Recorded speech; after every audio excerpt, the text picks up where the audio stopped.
Saudações, telespectadores da TV Altiora. Estamos de volta com o nosso programa Medicina e Saúde.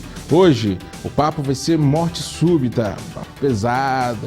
Dr. Murilo estará aqui com a gente, cardiologista responsável pelo serviço de cardiologia do Hospital Mantiqueira, diretor técnico também do Hospital Mantiqueira. A gente volta já.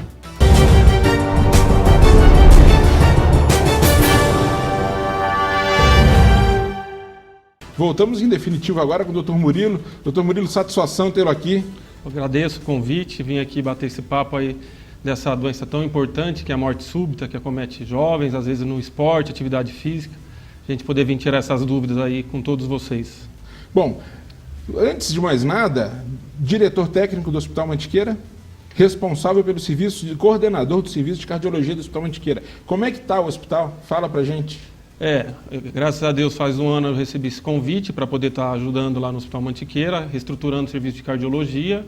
E há 2 meses a gente assumiu a direção técnica. O hospital tem ido muito bem, o hospital tiveram grandes mudanças, estamos com o nosso centro cirúrgico ativo, várias especialidades atendendo, equipe de cardiologia 24 horas à disposição, realizando todos os exames para os nossos clientes, pacientes. Eu acho que, graças a Deus, é um novo hospital aí com uma nova cara, uma nova proposta em Bragança, né? Em Bragança, um hospital que só atende convênios particulares, a gente sabe que é o único, e que, graças a Deus, está aí para poder atender a nossa população. De Bragança e região. De melhor forma possível. Eu acho que é importante ter um hospital desse nível para nós, com ressonância, com tudo isso.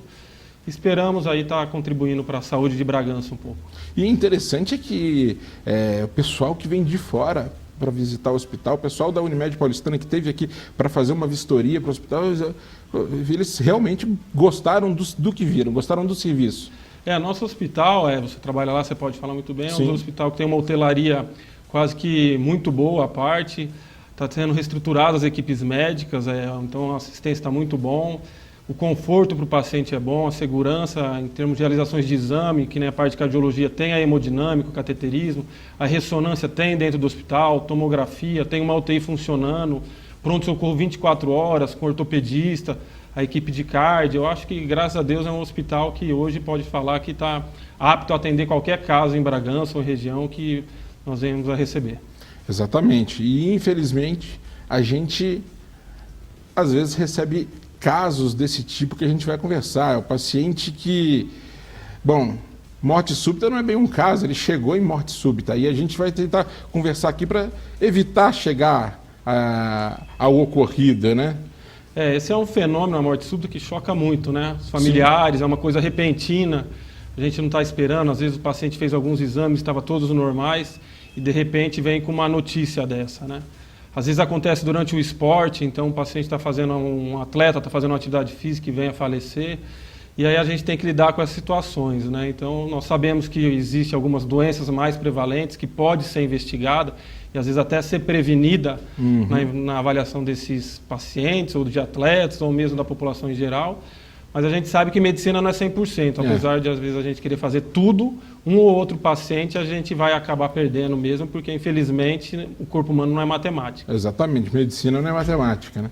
Murilo, eu vou pegar o gancho que você me deu aqui e eu vou pedir umas imagens. Teco, solta pra gente as imagens, por favor. Então, Murilo, a gente presenciou aqui um ocorrido, foi amplamente divulgado na época, um jogador, um esportista. Então é uma pessoa que está treinada, é profissional da área e de repente foi acometido por um mal e evoluiu para uma morte súbita mesmo. Não conseguiram reverter o quadro. Vamos fazer algumas considerações. Então o que a gente poderia ter feito antes de chegar a esse quadro e como foi o atendimento também, o que aconteceu ali. Fala para a gente, tem jeito de evitar isso? Na maioria das vezes a gente vai conseguir evitar. Então esse caso do jogador Serginho foi um caso muito chocante, porque foi na principal televisão que nós temos, na Rede Globo, no horário nobre. Exatamente. E ao vivo, onde um paciente veio a falecer. Naquele modelo de pessoas que a gente imagina que nunca vai morrer, porque é o atleta que está em pleno vigor, em treinamento físico. Então, será que esse paciente ou esse atleta poderia ter sido prevenido? A gente sabe, especialmente no caso do Serginho, que existe em pacientes atletas algumas doenças que são muito prevalentes, ou seja, aumenta muito o risco de ter morte súbita. E o Serginho era um paciente, era conhecido como cardiopata. Então, depois foi comprovado que ele tinha uma doença, mas por pressão de clube de futebol, pressão muitas vezes de empresário, às vezes é o salvador da família, é o esteio financeiro, acaba que foi liberado para praticar. Às vezes o próprio jogador, no caso, ele esconde a situação, a condição, porque sabe que se isso chegar numa equipe médica que trabalha ali com ética, etc., aquilo ali vai ser barrado, é complicado, né? Qual que era a patologia? Então, do Serginho, que a gente sabe, não é uma coisa que eu posso falar com certeza, porque parece que ficou em segredo de justiça, mas quase que foi confirmado, que era uma doença que chama cardiopatia hipertrófica, que é uma doença genética, que é transmitida de família, de pai para filha, acomete mais ou menos 1 a cada 500 habitantes, então não é tão incomum, é uma doença relativamente prevalente em nosso meio, e onde a principal complicação é a morte súbita. E é motivo do seu doutorado. Foi o motivo da minha defesa de tese de doutorado. E essa doença a gente consegue, através de alguns exames pré-participação, ser identificado, e no paciente que tem o diagnóstico, ele deve ser excluído da prática de atividade física. Então, se o Serginho tivesse realmente confirmado esse diagnóstico, que é o que parece, ele nunca poderia estar num campo de futebol, praticando um jogo de futebol, nem de forma recreativa e muito menos de forma competitiva, que é um esforço muito maior. Exatamente, nem recreativo, né? Nem recreativo. E o mais agravante que a gente percebe é o despreparo do atendimento. Então, não foi prevenido, uma coisa, então, seria uma morte prevenível nesse caso, porque ele já tinha patologia, e a gente vê que foi um atendimento totalmente errado, negligenciado. Então, foi complicado ali, né? As manobras iniciais de ressuscitação cardíaca não foram feitas, tiveram o problema da ambulância estar fechada, então, infelizmente, foi uma catástrofe. Ele não foi prevenido, e na hora do atendimento, quanto mais precisava, realmente não teve. Ele poderia, eu acho que se tivesse tido um atendimento de forma mais correta, usando alguns aparelhos, ter sido até salvo, mas até a gente viu que até a ambulância naquele momento estava trancada e não conseguiram fazer. Então foi uma tragédia antes e depois. Uma tragédia anunciada em ao vivo, né, que a gente fala. Exatamente. Você falou 1 para 500. Mais ou menos. Um caso para cada 500 pessoas, mais ou menos.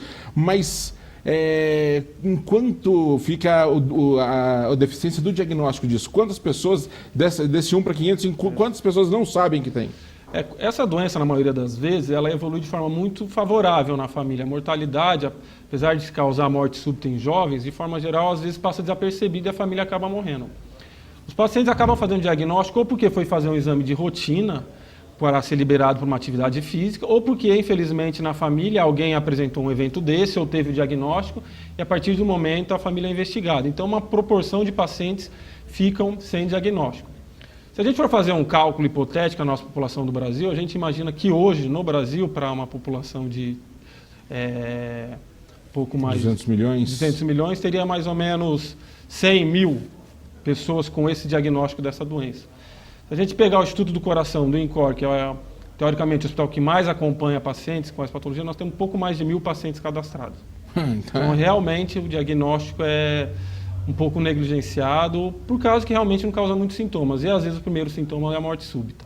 E aí complicou, né? E aí complicou. O que o paciente, Doug, tem uma história familiar, assim, meu tio tem.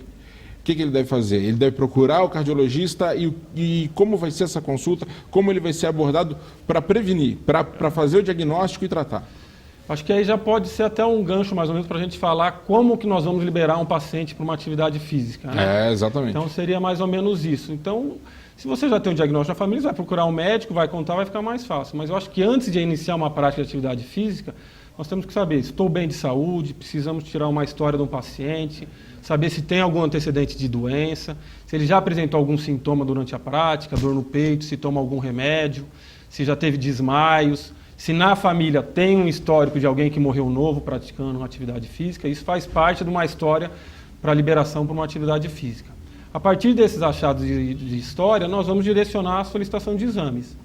Nos pacientes que são os mais comuns que nós vemos hoje em dia, que a gente vê muito aqui em Bragança, que são aqueles esportistas, que são pacientes que não são atletas, não fazem atividade física como fim de emprego, não existe patrocínio, seriam os atletas de finais de semana.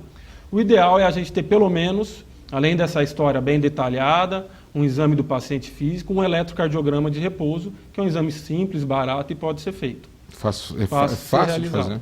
Se esse exame vem normal, a história é normal e o eletro é normal e no exame do paciente não tem nada, esse paciente praticamente já está liberado. Exceto os pacientes um pouco mais idosos, então acima de 40 anos, onde as doenças cardíacas aumentam o risco, os infartos do miocárdio, aí vale a pena, dependendo do tipo de atividade física, se é mais intenso ou não, solicitar talvez um exame de esteira direcionado, mas não seria tão obrigatório, mas contribuiria na avaliação. Então, pelo menos um exame físico, uma história bem tirada e um eletro. E em pacientes selecionados, realizar o exame de esteira, que nós estaremos prevenindo praticamente as principais doenças que causam morte súbita no esporte, que são as doenças de nascença, congênitas e genéticas, e a doença coronariana, o infarto do miocárdio, que acomete a população um pouco mais idosa. Então, com o eletro, um exame de esteira, esse paciente estaria apto a fazer a prática de atividade física com uma segurança muito boa. O que é muito comum a gente ver, então é assim, o paciente entrou numa academia, num clube, e tem que passar pelo médico. Tem um médico ali, ó. Às vezes, até um estudante que está ali, etc., vai lá, verifica a pressão, coloca o esteto e fala assim, beleza, está liberado, está aqui, ó. Isso aí consegue prevenir? Como é que faz? Se a gente for ver o que as orientações da nossa Sociedade Brasileira de Cardiologia na liberação do esporte, precisa pelo menos um exame de eletrocardiograma de 12 derivações.